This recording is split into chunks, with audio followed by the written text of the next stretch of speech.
Amigas, amigos, buenas noches. Soy el padre José Luis Segura Barragán, que transmite desde La Loma, Jalisco, y pertenezco a la diócesis de Apatzingán. Hoy voy a disvariar un poco. Bueno, el tema es que lloramos, reímos, disfrutamos, sufrimos y nos morimos. Entonces, esta vida no tiene una estabilidad. Bueno, desde la antigüedad, César Alemán, buenas noches, padre, saludos, buenas noches, César. Desde la antigüedad y por antigüedad, pues nombramos desde que el ser humano empezó a tener escritura, vamos a suponer unos 8,000 años antes de Cristo, aunque ya la escritura que usamos nosotros unos 2,000 o 3,000 años antes de Cristo. Iván Mora, buenas noches a todos. Buenas noches, Iván. Dios nos siga bendiciendo. Sí, desde que se han inventado historias, se han contado historias. Miguel Ruiz, buenas noches. Buen domingo. Igualmente, Miguel. La vida se podría resumir como le dijo un sabio a un rey. Bueno, es que había un rey que quería saber la esencia de la vida humana. Y mandó al sabio a que investigara qué era eso en su biblioteca. Y a los 10 años regresó el sabio y traía 10 libros. Entonces le dijo, no, yo no tengo tiempo. El rey le dijo, yo no tengo tiempo de leer tantas cosas. Tráeme 5. A los 20 años llegó con 5 libros. Y dijo el rey, no, yo no tengo tiempo de leer. Hazme un solo libro. A los 30 años regresó con un solo libro. Y le dijo, no, vete a hacer una hojita. Pero cuando estaba haciendo la hojita, le mandaron decir al sabio, el rey se está muriendo y quiere que le digas la esencia de la vida. Pero como se está muriendo, dile rápido. Bueno, está bien, pues. La esencia de la vida es nacer, sufrir, gozar, morir. Son 4 cosas. Nacer. Primero hay que nacer. Y al nacer se llora. Y muchas veces al morir también. Entonces la vida está como atrapada entre el llanto, el dolor, el sufrimiento. Pero también está la alegría. Juan Quiñones, padre, siempre lo miro. Saludos. Vivo en San Diego, California. Saludos, Juan. La vida empieza llorando y como dice el cantante de Guanajuato, José Alfredo Jiménez, termina llorando, ordinariamente. Pero también está el gozo, la alegría. Después del sufrimiento, después de la tormenta, después de la negra noche o la noche negra, viene la luz, viene la calma. Y son los años de la infancia ordinaria. Ya sabemos que hay unos niños que son maltratados, que toda su vida es un sufrimiento y que buscan cómo liberarse de esa condena, de esas familias donde los hacen sufrir, donde están enfermos de la cabeza y los castigan, y también están enfermos del corazón, porque exigen de los niños lo que no pueden dar, lo que los adultos no podemos, ni hacemos siquiera nosotros, tener una vida ordenada, obediente. Esta vida de sufrimiento tiene su filosofía. Ahora alguien me dirá, padre, ¿qué es la filosofía? Filo es amor, Sofía es sabiduría, amor a la sabiduría. Entonces el sufrimiento tiene una sabiduría que sustenta o que justifica o que explica el sufrimiento, sí, pero eso ya depende de las culturas. La que estoy hablando es la griega. Bueno, podríamos empezar con la hebrea. Ahí está el libro de Job. El libro de Job, que es un libro magnífico porque es un reclamo contra el dolor y el sufrimiento y la injusticia, que naturalmente se hace de una manera sencilla, quitándole todo lo espinoso. Y entonces se reduce a la historia de Job, que lo perdió todo hasta la salud y que no renegó de Dios. Dios me lo dio, Dios me lo quitó, bendito sea el nombre de Dios. Y que en premio de que no renegó, entonces recupera el amor de su esposa y tiene más hijos y recupera sus bienes y hay una terminación feliz de la historia. Lo estoy resumiendo como el del sabio, quitando un montón de cosas. Pero en el medio, entre el principio y el fin, están los reclamos hacia Dios por la injusticia. Entonces ahí estaría una explicación religiosa. ¿Por qué sufres? ¿O por qué sufro? Porque Dios lo quiere. Punto y aparte. ¿Por qué lo quiere? Pues quién sabe. La filosofía griega decía que tenemos un sino. Un sino es que desde antes estamos predeterminados a vivir de un modo en el que vamos a tener que vivir y se le llama el destino. Que nadie escapa al destino, ni siquiera los dioses. Que el destino es tan fuerte que todo lo puede, todo lo domina, todo lo destruye y todo lo determina. Entonces, la filosofía o el conocimiento que explica todo esto es una fuerza irracional que nos hace sufrir y que es la causa del dolor, del mal, del sufrimiento. Y los estoicos de la estoa del portal, los del portal decían que no hemos escogido el papel que vamos a representar, pero que a nosotros nos toca escoger el modo de representarlo. El rey, el labrador, la princesa, la jovencita aldeana. Entonces la explicación de la vida estaba en la determinación de un destino ciego e irracional y que no se podía evadir. Es como la historia pues de que la muerte le dijo a uno, mañana vengo por ti. Y dijo el que iba a ser llevado por la muerte. ¿Cómo haré para engañar a la muerte? Ah, ya sé. Me voy a rapar y me voy a esconder. Y se fue a un cine de los que había antes. Y sí, la muerte anduvo buscando al greñudo. Y dijo, bueno, para no irme de balde me voy a llevar al pelón. ¿Y se llevó al pelón?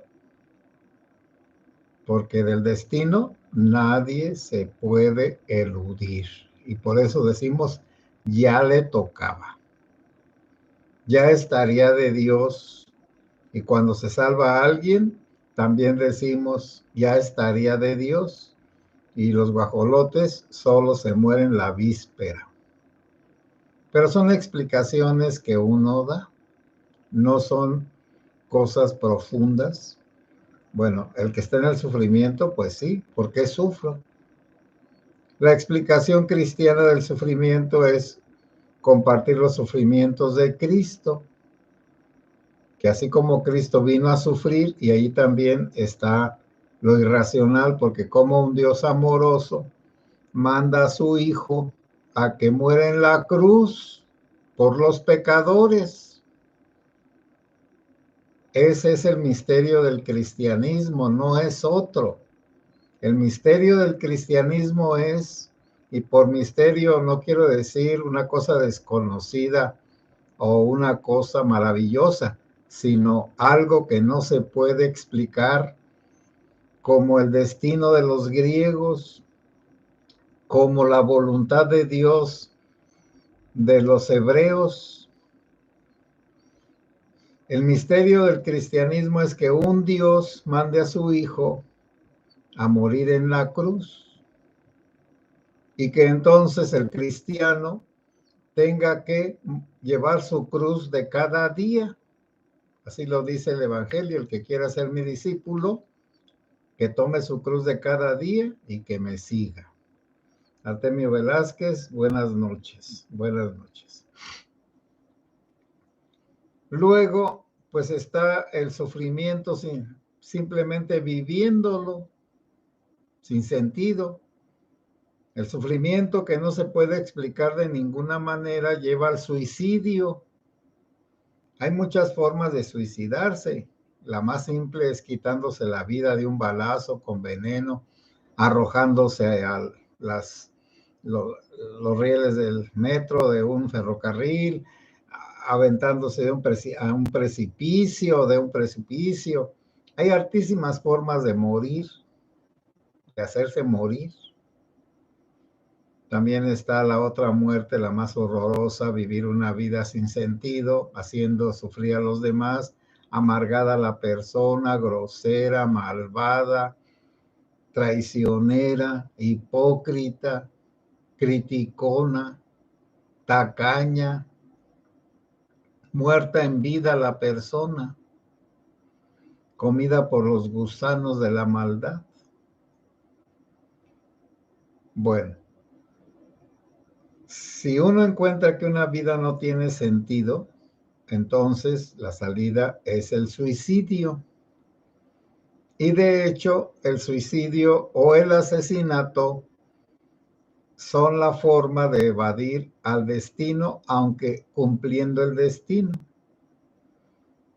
En la antigüedad, y siempre que hablo de la antigüedad es pues de unos 8,000 años antes de Cristo, pero ya los más importantes, unos 3,000 años antes de Cristo, cuando ya estaba la escritura, hasta la Edad Media, hasta que empezó la Edad Media con la caída de Roma en manos de los bárbaros, 476.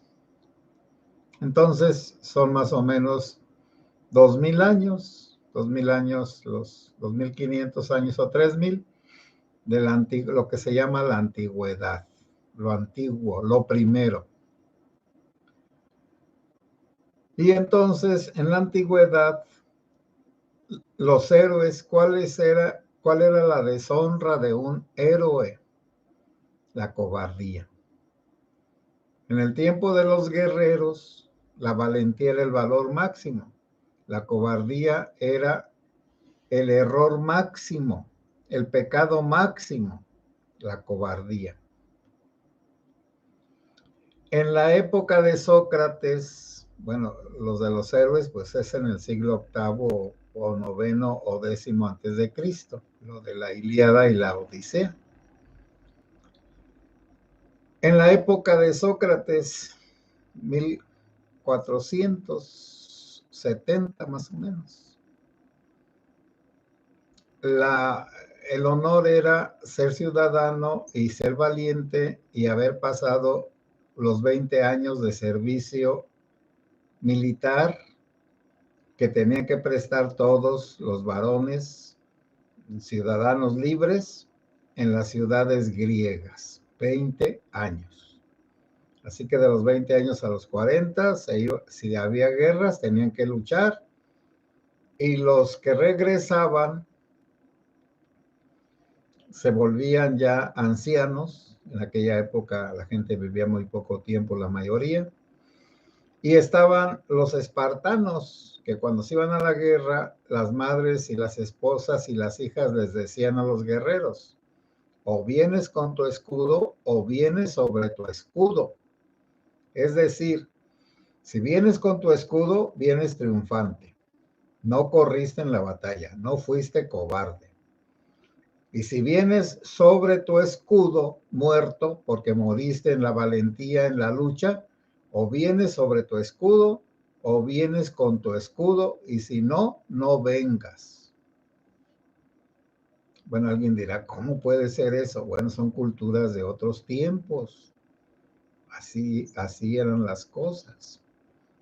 Entre los aztecas, la valentía a veces eran las guerras floridas, donde los que peleaban sabían que si no morían en el campo de batalla, morían en la piedra de sacrificios, porque eran unas guerras que obligaban a los aztecas, sobre todo los tlaxcaltecas, a pelear para agarrar unos y otros prisioneros para sacrificarlos a sus dioses. Entonces era un honor morir por los dioses, para sostener al sol, alimentar al sol, para que no se apagara y se acabara el mundo. Bueno, eso es, nada más me extendí un poco sobre el suicidio y sobre la vergüenza. Pero también está el heroísmo, el morir por la patria, el morir por la fe, el morir en el cumplimiento del deber, el desgastarse en el cumplimiento del deber. Y entre el cumplimiento del deber, que es sacrificado, hay muchas alegrías pequeñas, pero que las alegrías más grandes quizás se dan de forma espiritual o solitaria o muy íntima. En cambio, las felicidades mundanas son terribles. Se encuentra uno a veces con grupos de borrachos que se la pasan toda la noche tomando, comiendo, pero la mayoría de las veces tomando solamente, drogándose, tirando balazos, y en algunas partes, después de una noche de fiesta, está la cancha del jardín toda llena de basura, pero exageradamente, como si hubiera pasado el huracán Otis. Bueno, entonces uno mismo pues va viendo que la gente quiere disfrutar de más, disfrutar a todo lo que dé, como diciendo, si me voy a morir, que me muera borracho, drogado y feliz y contento, que me muera aunque la vida no valga nada, como dice José Alfredo Jiménez. Bueno, también los epicúreos, ¿y esos quiénes eran, padre? Pues unos seguidores de Epicuro, así se llamaba uno, que decían que hay que pasar la vida de la mejor manera. Y la mejor manera es disfrutar de placeres que no destruyan el cuerpo, que no produzcan enfermedades y que no causen vicios, que no destruyan la salud mental y la salud física. Y los ricos, esos eran los ricos, en Roma se retiraban, tenían terrenos muy grandes, tenían como haciendas o vamos a decir palacios o villas, se retiraban a las villas, tenían esclavos, tenían de qué mantenerse, entonces en aquellos tiempos, bueno, todo tipo de placeres, pero había el placer de la belleza de la danza, de la belleza de la pintura, de la belleza de la literatura, de la belleza de la arquitectura, de la escultura, y entonces disfrutaban de lo mejor y vivían entre jardines hermosísimos, sin vicios, comiendo los mejores manjares, pero en pequeñas porciones, como en los restaurantes gourmet.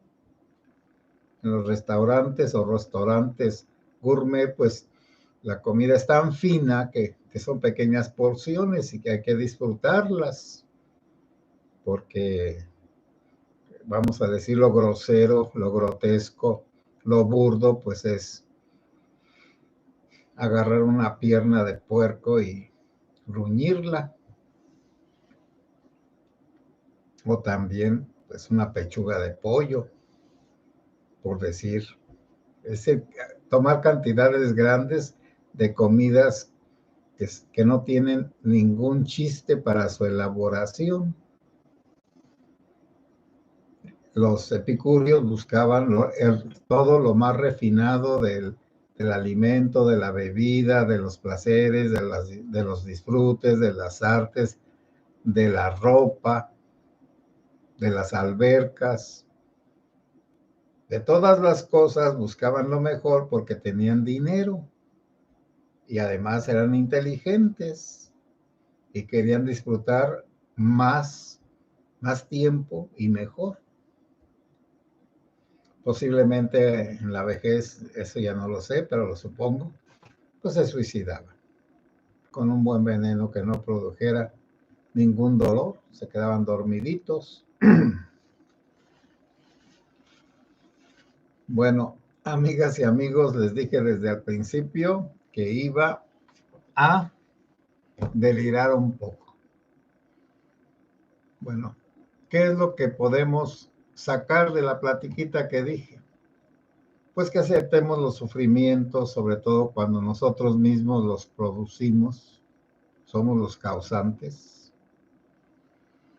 Que aceptemos los errores y que tratemos de repararlos, aunque nos cueste trabajo y humillación, como pedir perdón. Que tratemos de mejorar nuestras vidas a través de los placeres espirituales y que evitemos todo aquello que nos destruya a nosotros mismos. Que también en nuestra fe busquemos, bueno, los creyentes, busquemos las cosas mejores. Las cosas mejores, pues es lo que nos enseña Jesucristo, pero la mayoría de ellas son muy difíciles, como las bienaventuranzas, felices los que ahora tienen hambre. Y alguien dirá, ¿cómo van a ser felices? Bueno, esa es otra historia y es otra forma. Bueno, lo diré pues. Los que ayunan voluntariamente, no por una enfermedad ni por una prescripción médica. Los que ayunan, hay muchas personas que ayunan, sobre todo religiosos y religiosas. Viven una vida muy austera, muy sobria, y esos ayunan y son más felices que los que comen a reventar y tienen problemas de indigestión. Y esos que comen sobriamente, pues están muy bien de su cuerpo sin grasas dañinas, y los que comen todo lo que quieren están llenos de triglicéridos y colesterol y otras cosas más. Bueno, amigas y amigos, muy buenas noches. Bueno, voy a comentar porque tengo una memoria de pollo. Al último, José Alejandro Coutolenc. Buenas noches, saludos, pregunta. Para la religión, ¿qué es el ego?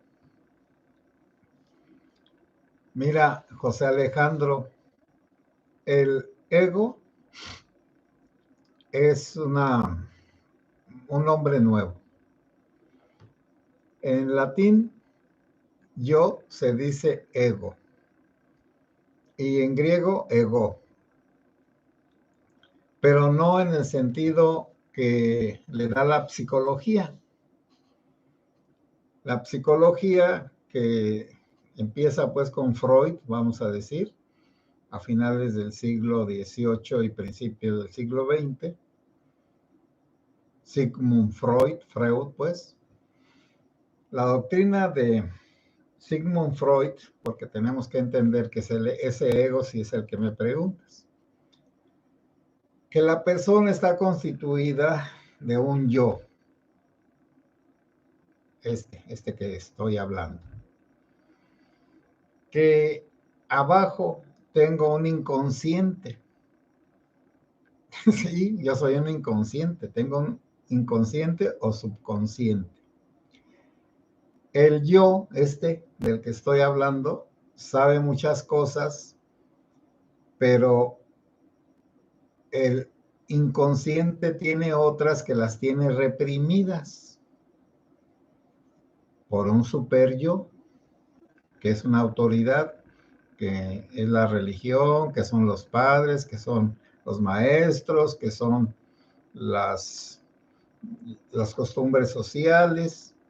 Entonces hay una presión sobre el yo que hace que se controle lo más que pueda según las reglas del consciente, del que se da cuenta. Y cuando el inconsciente se llena de más, entonces el yo se enferma. Y ese yo enfermo sería el ego. El ego. El que tiene un ego es que tiene un yo enfermo. ¿Y cuáles son las enfermedades del ego? Una es el apego. El apego es cuando el yo se desvalora, el mismo, y así como en las cosas del imán que se juntan, el que necesita un apego, bueno, y yo lo tengo y todos lo tenemos, nada más que hay que saberlo escoger. Es que tenemos que tener apegos. Bueno, yo tengo un apego, pues a ustedes, pero no un apego que si se acaba la comunicación por lo que sea me vaya a morir, pues no, lo sustituyo con otras cosas. Pero el apego es que no puedo sustituir la cosa o el ser o la persona a la que estoy apegado, porque siento que sin esa persona me destruyo, me muero sin esa cosa. Para unos es el dinero, para otros es el sexo, para otros es la compañía, la fama, como nuestro querido dirigente Flácido del Rabo, el narcisismo y el delirio.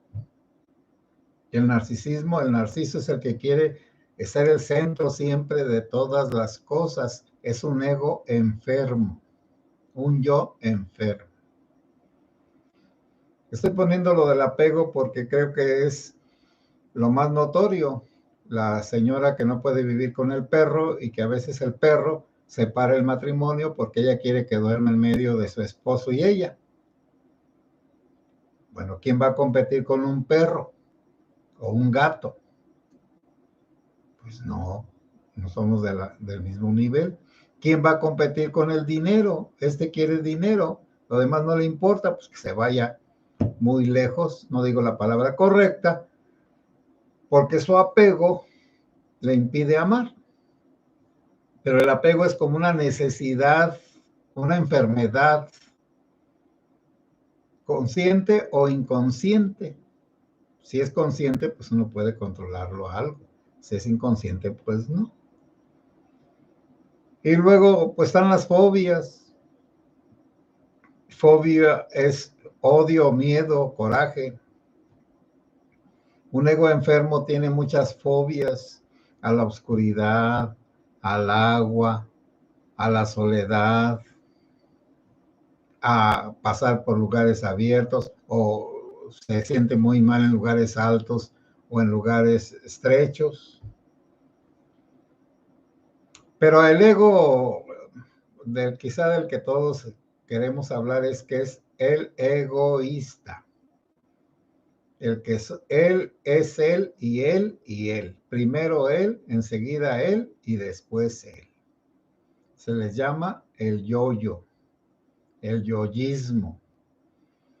Y esa persona que tiene ese tipo de enfermedad en su yo, en su ego, pues solamente con un buen tratamiento psiquiátrico se podría moderar o controlar, porque se puede llegar a la locura como el flácido del rabo que tenemos en la presidencia. Él hace su mundo, no está en este mundo, está en su mundo, en un mundo de fantasía donde todo está bien y él es el presidente más querido de todo el mundo. Bueno.